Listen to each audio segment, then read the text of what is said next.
If you haven't done it yet, there's a 75% chance Social Security won't exist when you retire. The trust fund is projected to run dry by 2034, which means you'll get roughly 77 cents for every dollar you were promised. But here's what nobody's telling you about this crisis. While everyone's panicking about Social Security, smart everyday people are quietly building their own retirement system using dividend stocks. Today, I'm going to show you exactly how much you need to invest to replace that missing Social Security income, and why starting now gives you a massive advantage. Let me introduce you to Sarah. She's 28, makes $55,000 a year as a marketing coordinator, and just realized something terrifying. According to the Social Security Administration's own calculator, she's supposed to receive around $2,000 a month in Social Security benefits when she retires at 67. That's $24,000 a year. But if the trust fund runs dry when she's 55, she'll lose almost $6,000 annually in retirement income. Forever. Sarah's story isn't unique. If you're under 40, you're facing the same math problem.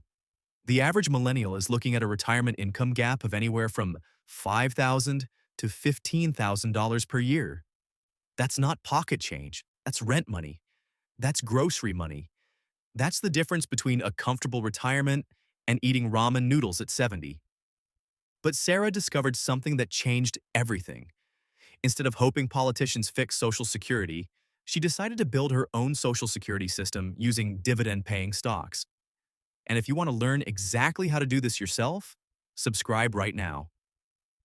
I publish new videos every few days showing you step-by-step how to build a dividend portfolio that can replace your missing retirement income. Hit that subscribe button and turn notifications on, because what I'm about to share could be worth hundreds of thousands of dollars to your future self. Now, before I show you the exact numbers Sarah used to calculate her dividend replacement strategy, I need to tell you about a surprising discovery I made while researching this video. There's actually a mathematical sweet spot that most people completely miss when building dividend portfolios for Social Security replacement. And when you understand this sweet spot, you'll see why starting in your 20s or 30s gives you an almost unfair advantage over people who wait until their 40s or 50s.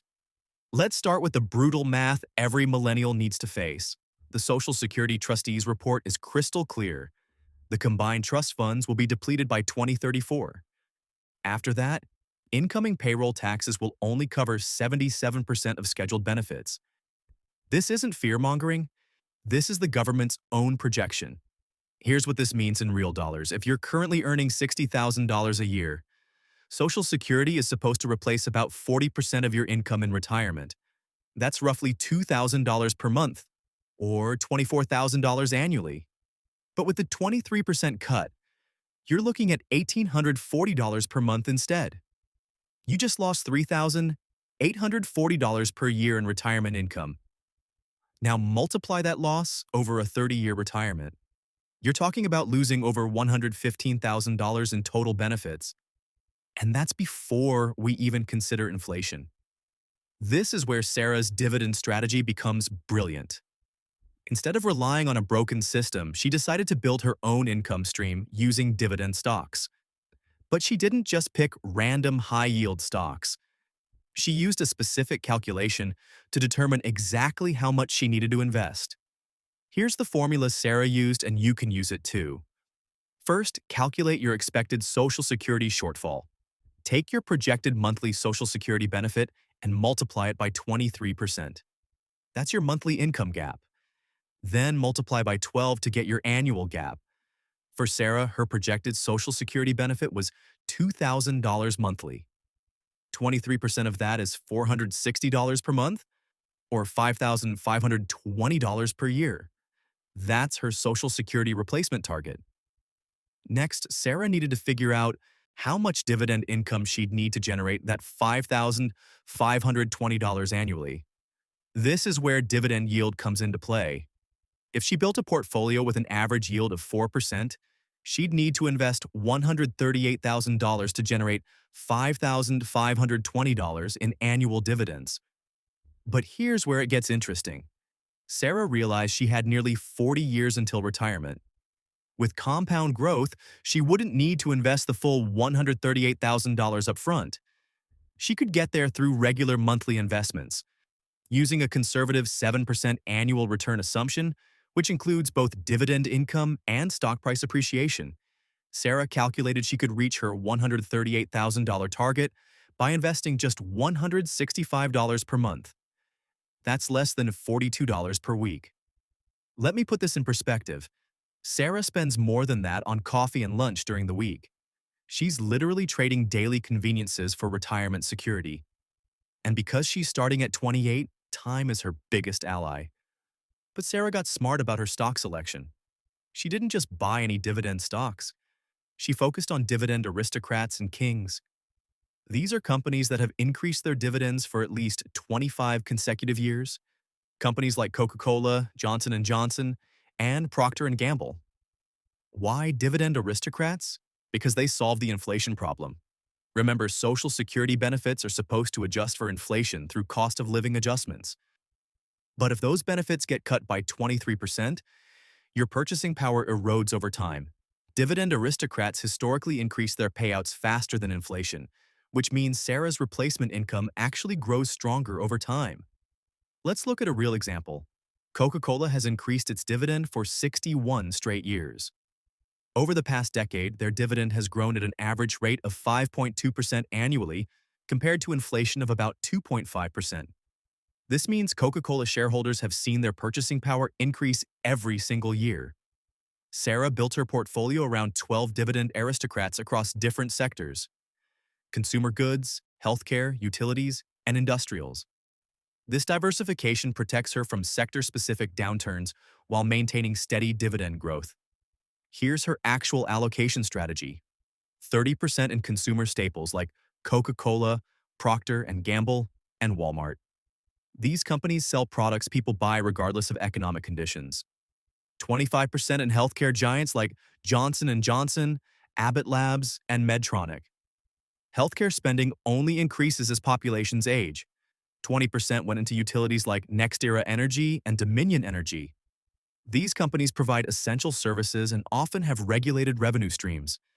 15% into industrials like Caterpillar and 3M, which benefit from long-term economic growth. The final 10% she allocated to real estate investment trusts like Realty Income, which pays monthly dividends instead of quarterly.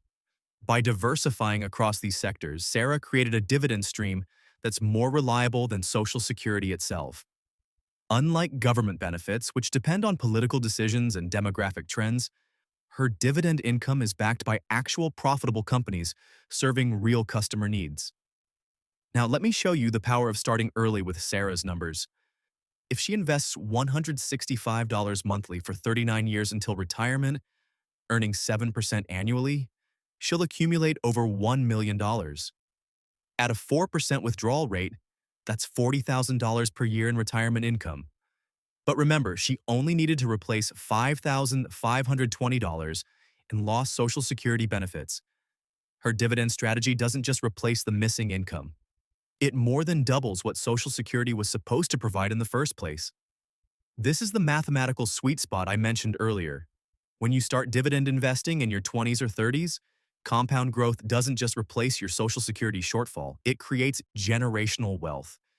But here's where Sarah's story takes an interesting turn, and this is something most dividend investors never consider. After running these numbers for 2 years, Sarah realized she had a new problem. Her dividend portfolio was growing so fast that she was on track to have too much money in retirement. Sounds like a good problem, right? But it actually created a tax planning nightmare she hadn't anticipated. The reality is that dividend income is taxable, even in retirement. And if Sarah's portfolio grows as projected, she could face higher tax rates than she's paying now. This forced her to think strategically about tax-advantaged accounts and Roth conversions. Sarah split her dividend investing between 3 account types. First, she maxed out her Roth IRA contributions at $6,000 annually. Dividends in Roth accounts grow tax-free forever. Second, she increased her 401k contributions to get her full employer match, focusing on dividend funds within the plan. Third, and this is crucial, she opened a taxable brokerage account for additional dividend investments. Why? because qualified dividends and taxable accounts are taxed at capital gains rates, which are lower than ordinary income rates for most people. Plus, she can access this money before age 59 and a half without penalties. This three-account strategy gave Sarah maximum flexibility. Her Roth IRA provides tax-free income in retirement. Her 401k gives her immediate tax deductions now. And her taxable account provides accessible income if she wants to retire early or needs emergency funds. But Sarah faced another challenge that every dividend investor must solve. How do you reinvest dividends efficiently while minimizing taxes and transaction costs? This is where dividend reinvestment plans, or DRIPs, become powerful. Most dividend aristocrats offer DRIP programs that automatically reinvest your dividends to purchase additional shares, often without transaction fees. Sarah enrolled in DRIPs for all her core holdings. This automation ensured every dividend payment immediately started generating more dividends, accelerating her compound growth. For example, when Sarah receives $50 in quarterly dividends from Coca-Cola, the DRIP automatically purchases additional Coca-Cola shares worth $50. Those new shares immediately start generating their own dividends, which get reinvested again the next quarter. This creates an exponential growth effect that most investors underestimate. Over 39 years, this dividend reinvestment strategy can increase your total returns by 2 to 3 percentage points annually. That might not sound like much, but it's the difference between accumulating $1 million and $1.5 million by retirement. Sarah also discovered the importance of dividend timing throughout the year. She structured her portfolio so that different stocks pay dividends in different months, creating more consistent monthly income. This is particularly important once you retire and start living off dividend payments. Companies like Realty Income and EPR Properties pay monthly dividends. Most other dividend aristocrats pay quarterly, but you can stagger them so you receive dividend payments every month. January might bring payments from Johnson & Johnson and Coca-Cola. February could deliver dividends from Procter & Gamble and Walmart. This creates steady cash flow instead of lumpy quarterly payments. Here's something else Sarah learned that surprises most people. The best dividend stocks aren't always the ones with the highest yields. Companies yielding 8 or 9% often cut their dividends during recessions. But dividend aristocrats with yields between 2 and 4% rarely cut their payments, and they consistently grow those payments over time. For example, AT&T had a yield over 7% for years, attracting income-focused investors. But they cut their dividend by nearly 50% in 2021. Meanwhile, Microsoft yields only about 1%, but they've increased their dividend every year since 2003. And their dividend growth rate averages over 10% annually. This is why Sarah focused on dividend growth rather than dividend yield. A stock yielding 3% today that grows its dividend by 8% annually will yield over 6% on your original investment after 10 years. Plus, you'll own a much more valuable stock. The key is finding companies with sustainable competitive advantages, strong cash flows, and management teams committed to returning cash to shareholders. These businesses can maintain and grow their dividends through economic cycles. Sarah spent time studying each company's dividend history, payout ratios, and free cash flow generation. She looked for companies paying out less than 60% of their earnings as dividends, leaving room for growth and providing a safety buffer during tough times.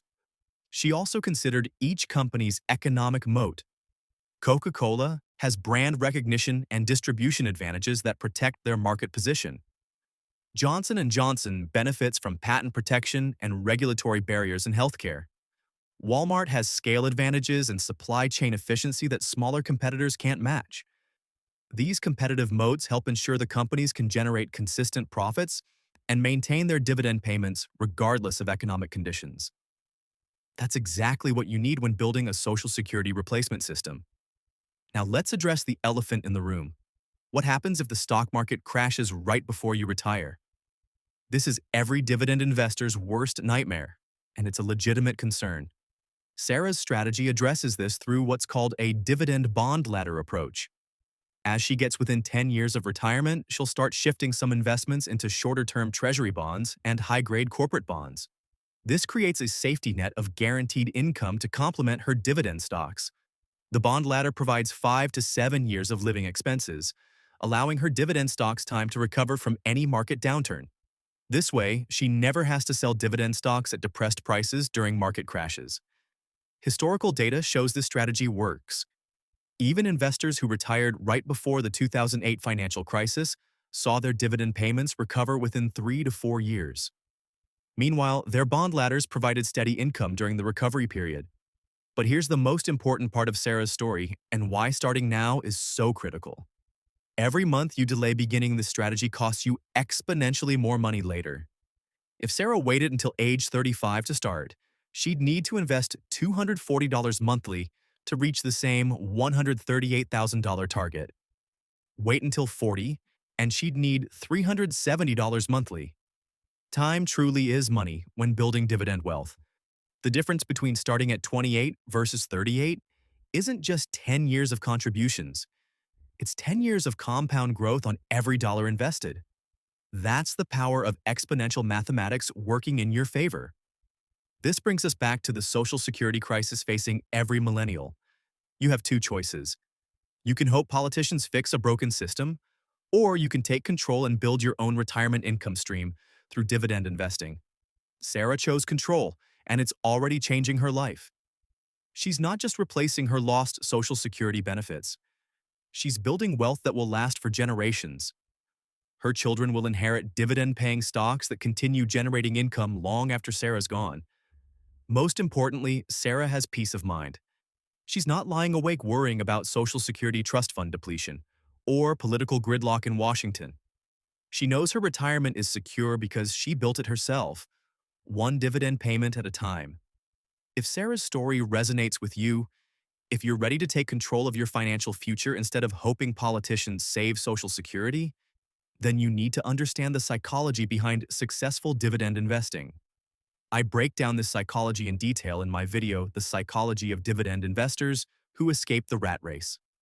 Understanding this psychology is just as important as understanding the numbers, because building wealth through dividends requires patience and discipline that most people never develop. Don't let Social Security uncertainty steal your financial freedom. Start building your own retirement system today, and let compound growth and dividend payments secure the future politicians can't guarantee.